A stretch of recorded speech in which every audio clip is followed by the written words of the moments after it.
I'll just briefly show the objectives for the work, which was carried out between September and January, was finished this spring. The idea was to understand better, for planning purposes, how and what health system strengthening interventions work and in what context. And as introduced, it was done by a group of colleagues at Queen Margaret University, Liverpool School of Tropical Medicine and London School of Hygiene and Tropical Medicine. We started by doing a conventional literature review, looking at databases. Our focus was on low and middle income countries, and because of the volume of literature, we looked at studies which had come out after 2000. And the agreement was that we were interested in interventions which targeted more than one health system block or had significant spillovers. We defined a set of outcomes that we were interested in, which were relatively broad, so including changes to service access, coverage, quality, but also more long-term outcomes such as changes to health equity and distribution of effects, improved health, of course, morbidity and mortality, cost effectiveness, which we found much less of, perhaps unsurprisingly, but also financial risk protection and social protection. So having done a search through the databases, what we noticed was that there were quite a lot of gaps.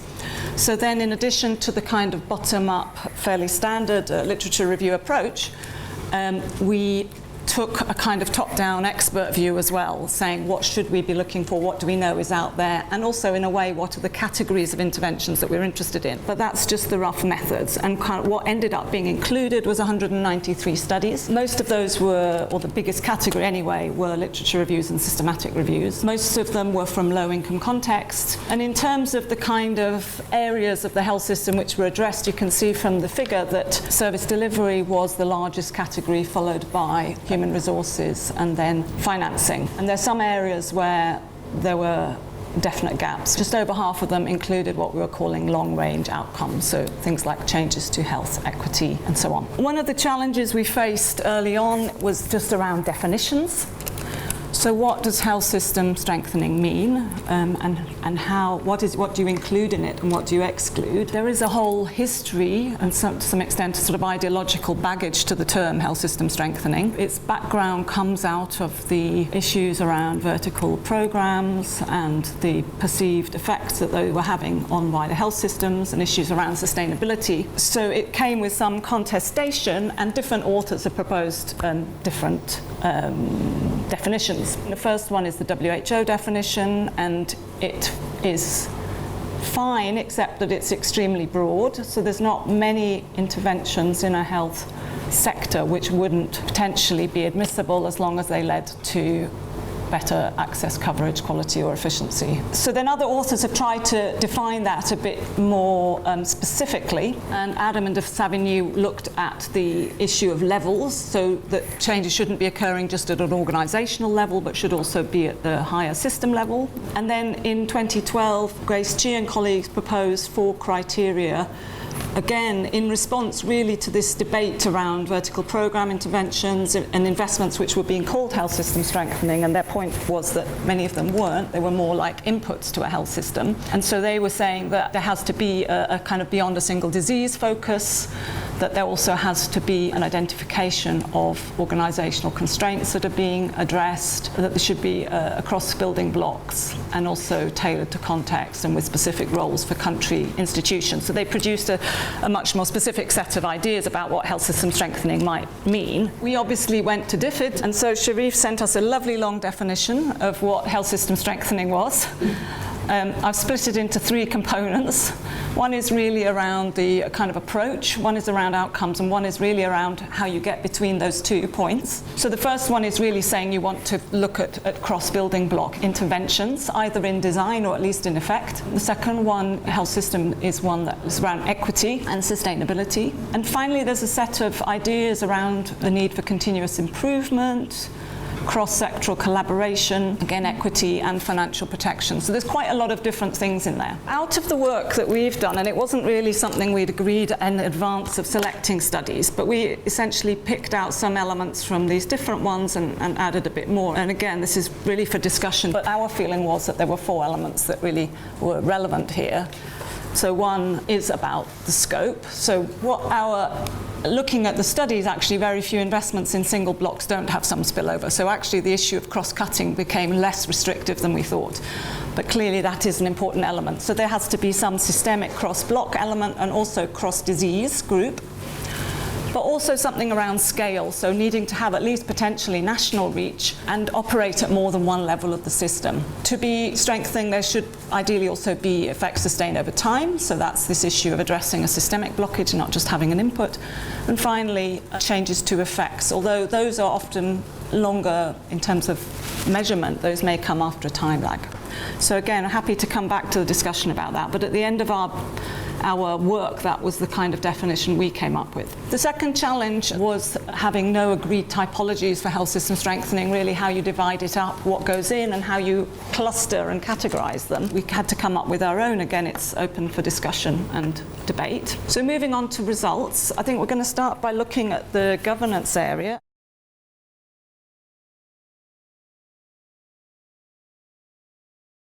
Governance was a difficult block. We started really looking at the literature, and one of the issues we faced initially is when you think about effective and well-governed systems, is that health system strengthening as a whole. To what extent governance is only one block or one specific dimension. We had a lot of discussion and expert advice on that. A lot of the publications do accept that maybe that's the case. Maybe when you think about governance, it's a cross-cutting function which touches on every aspect of the system performance. In the box you can see the WHO, the standard definitions of what governance is. That's normative and top-down definition, which is you need to have vision, you need to have well-formulated policies, you need to have regulation, well-managed systems, collaboration, coalition building, accountability, transparency, and the system design should fit the system objectives. However, in recent years, there's been a shift in the understanding of governance. It's particularly in these 3 areas. It's particularly understanding governance as a political sort of aspect, which is very much reflecting power, existing institutions, and history. And it's difficult to take only this normative technical aspect that WHO is proposing and isolate it from the political environment. So it is about understanding how power and politics affects governance, and sometimes many of the studies is difficult to really understand that, because if something has worked, the governance intervention, it is very much in an environment where there's been political support, something has happened in that country that made governance work well. 2 other aspects that I wanted to mention that are really cross-cutting when you think about governance, health system governance, is the behavior of the actors. We always think of governance as something that the government is doing to the actors, or to systems, or to processes, but actually a lot of these actors on the ground, in institutions, they are very much making their own governance. So to what extent we can separate that from planned governance initiatives. The third area which creates complications is governance is led by norms. So we talk a lot about social norms, what's acceptable, the values in a society, what people see as good health system would vary from setting to setting. Having said all this preamble, we collected all the literature in one place, and we tried to make sense of what can we learn from the literature. Basically, we separated it into 3 big domains. So if you ask me what is the impact of governance on outcomes, and we are only talking, don't forget, we are talking about evidence where there has been specific outcomes. So there are a lot of other situations where governance has had a good impact, but it has not really been documented as an impact.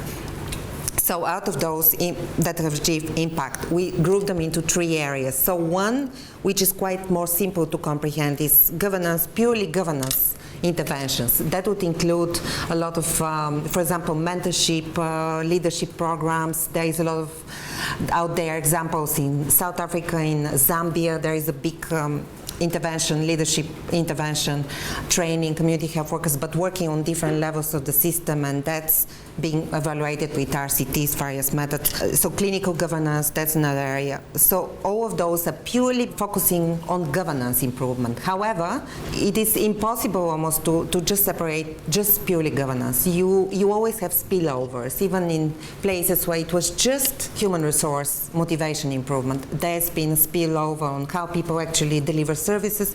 So there are a lot of other things that are happening out there.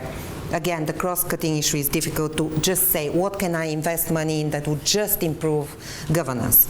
So the second big area is, which is the most studies fall into, governance plus, that's how we called it, because it's governance plus another building block. Say, intervention to retain human resources in rural areas. Usually there is an element of mentorship, of training, of regulation, intervention, which goes with it. So governance is very often attached to something. Then the third one, which is interesting, which we didn't believe we will find so much, but there were about 7, I think we came to almost 9 studies, looking at whole system change. So there's been quite a lot, and I think it's increasing. We only looked at peer-reviewed literature. In the grey literature, there is a lot more on looking at whole system change, how there are situations where in certain countries there's been a massive change of governance over many building blocks, and that's interesting, and these are quite rare. This doesn't mean that it's necessarily at national level.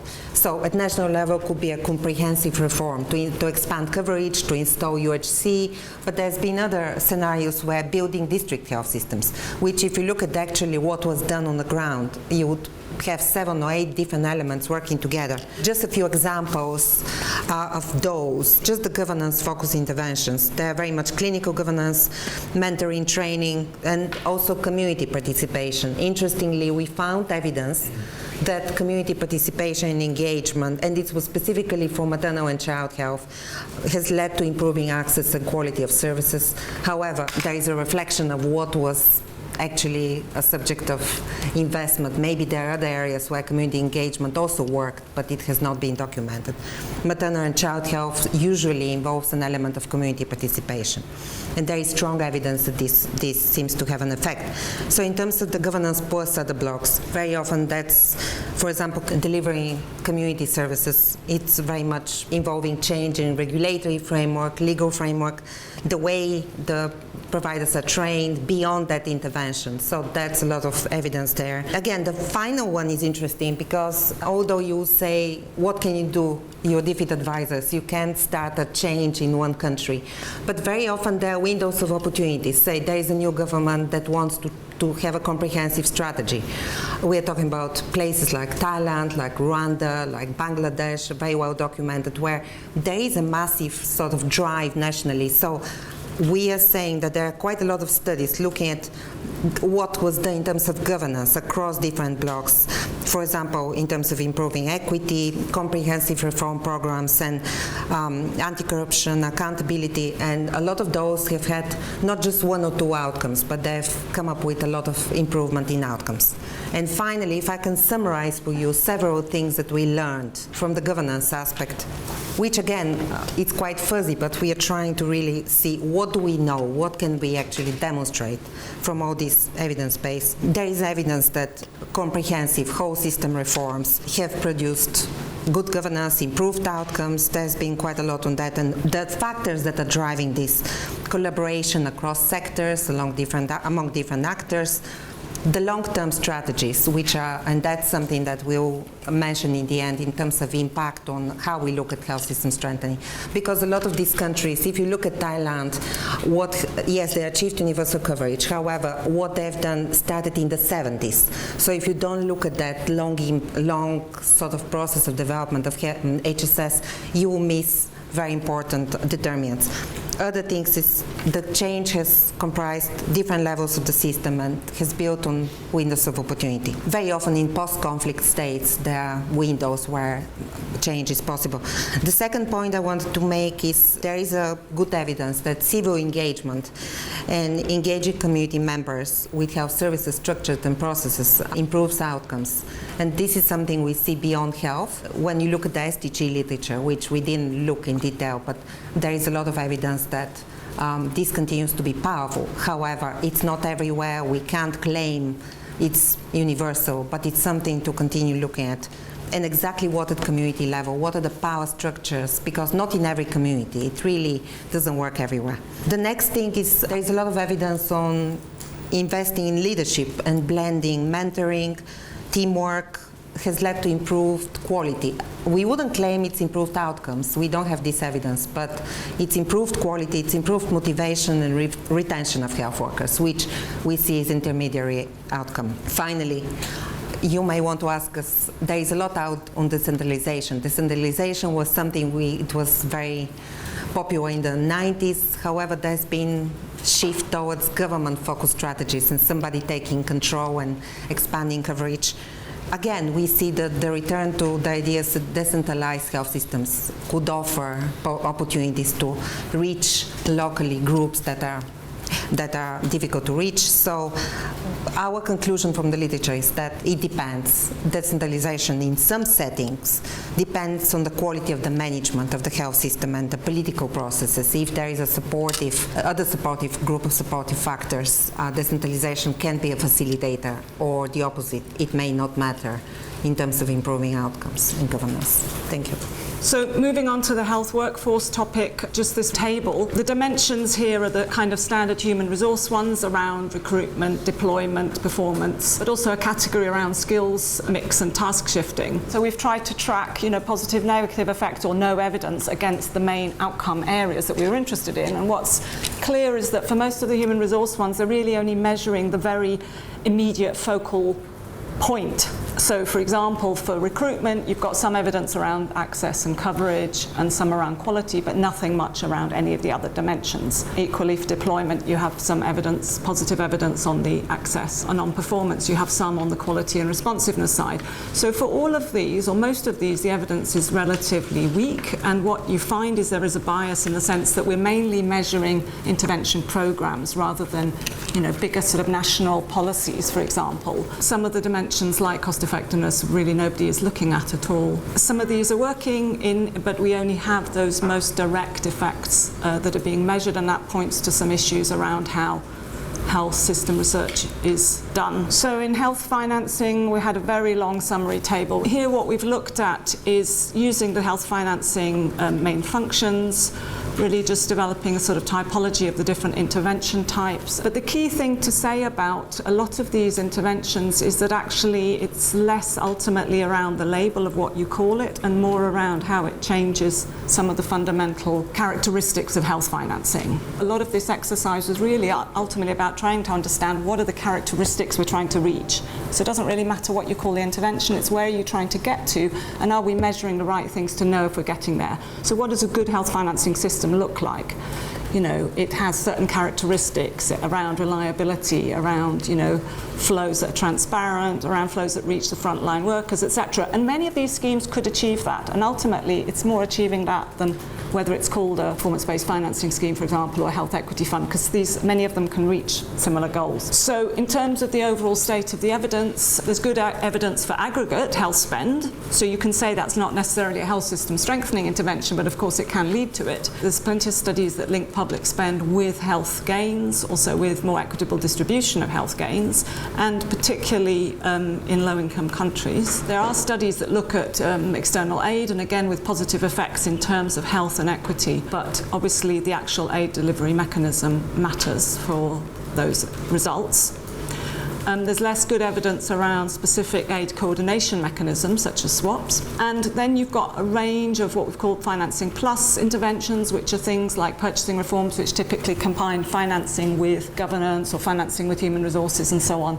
And those are mixed, to say there's some positive results and some negative. So it really very much depends on how you're doing them and how adapted to context they are. Hence the point about actual function mattering more than label. We also looked at studies that were focused on health information systems and on supply chain management. Although there was much smaller literature in both of those, our hypothesis is that they're seen as more operational areas and therefore get less kind of research attention. There's very a lot of grey literature, but less published literature on them. So there are some positive outcomes, but many of them are not studied as health system strengthening. So they're looked at often in isolation without considering the impact on the wider system, even though that impact is almost certainly there, because these are very core components.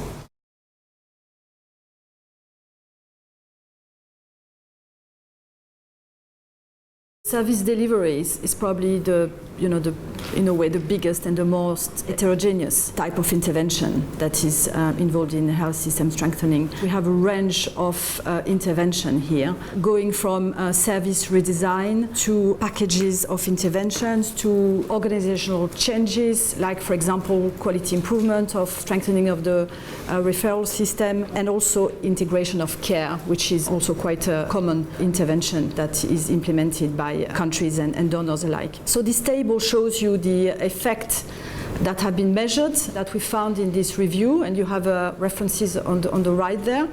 So what we find is that the impact on uptake is generally quite good for most of this intervention, less so for quality improvement, because I think there's mostly less research on the topic. However, the effect on health outcomes is more mixed. It tends to be better for most interventions that actually involve any kind of community involvement. And I think this is probably one message that we want to convey in this presentation, which I think was valid across the different interventions. So I thought that was really interesting, actually. Secondly, in terms of the most positive outcome for the intervention, for integration of mother and child health intervention was really positive in terms of improved health outcome. There was good evidence on that. Less so for integration of HIV services with reproductive health services, for example. And I think one reason is that a lot of the purpose of this intervention was really to increase the uptake of HIV rather than to integrate services across the board. So it's really seen from the lens of the Global Fund and funding the HIV project and trying to improve the program rather than trying to integrate across primary care services, for example. In terms of cost effectiveness, there were a few studies and most of them were quite positive, but of course it's limited evidence. So I don't know how much we can generalize from there. So in conclusion, I would like to say for this section that of course there are a lot of challenges in trying to generalize, because you have very, very different packages of intervention and also very different contexts and also very different limitation in terms of the health system structures and the barriers that the implementation of these interventions are facing. However, we can say quite reasonably that there is good evidence that multi-component intervention, and especially those for which components reinforce each other. So the most effective interventions are those for which you have not only an intervention delivered, but also associated supervision, training, data management, etc. And this seemed to be the most effective at reaching improved health outcomes. And in particular, also those involving, as I said, communities in the design, but also in the implementation of the program. It's really important to also understand how these programs are implemented. And I think there is a lack of research in terms of how they are implementing and what works, what doesn't, what is scalable and what is sustainable in the longer term. Just to highlight, one of the things that was coming through that is this discussion around research methods and biases. We don't actually have very good or agreed health system strengthening evaluation framework. So it means commonly when people are studying an intervention, as I say, they're looking at specific outcomes, but they're not looking at that wider question of the system. So that's the one gap that we've highlighted. We're also noting there are a number of kind of biases in the literature. So obviously areas with more external support, Sandra's just been mentioning Global Fund and so on. Obviously there's a focus on some topics of interest, but that doesn't reflect all of the areas that systems are working on. Anything that is seen as new tends to, again, this is understandable, gets attention, but actually we don't always understand the underlying basic old stuff as well. Also areas which are a bit more policy-oriented rather than practice, potentially, and interventions which are simple. So the more complex ones are often the more interesting, potentially more powerful, but they're the hardest ones to study and they're also the hardest ones to publish on. So there is this focus towards project-based short-term reforms which are often externally introduced rather than organic health system changes. So all of that means that when we don't find evidence for something working, it doesn't mean it doesn't work. It just means that there's certain things for which there's evidence and others which perhaps we need to look at more carefully. We started to try and think about what is it that we want to measure when we're talking about health system strengthening. So our focus is often on the kind of input side, which is the left-hand side, so it's the kind of changes that are being made in terms of finance, for example, or staffing or whatever, and we always tend to be interested in the outcomes, which are on the right-hand side around changes to quality and so on, our outcome measures. But the question is, well, what is happening in that middle bit? And that's really crucial to understand. Firstly, the mechanisms of change. So what is it that's actually causing the shift? But then also, what does a strong system look like and how would we measure it? And particularly thinking in a cross-cutting way, as we've been trying to think. Essentially, we've just started to try and think about what are the features we're looking for, what you'd want to measure that it reflects a functional, effective, fair system that we're trying to reach. And so we're keen to kind of develop this further and actually try and use it and get other people also to try and use it.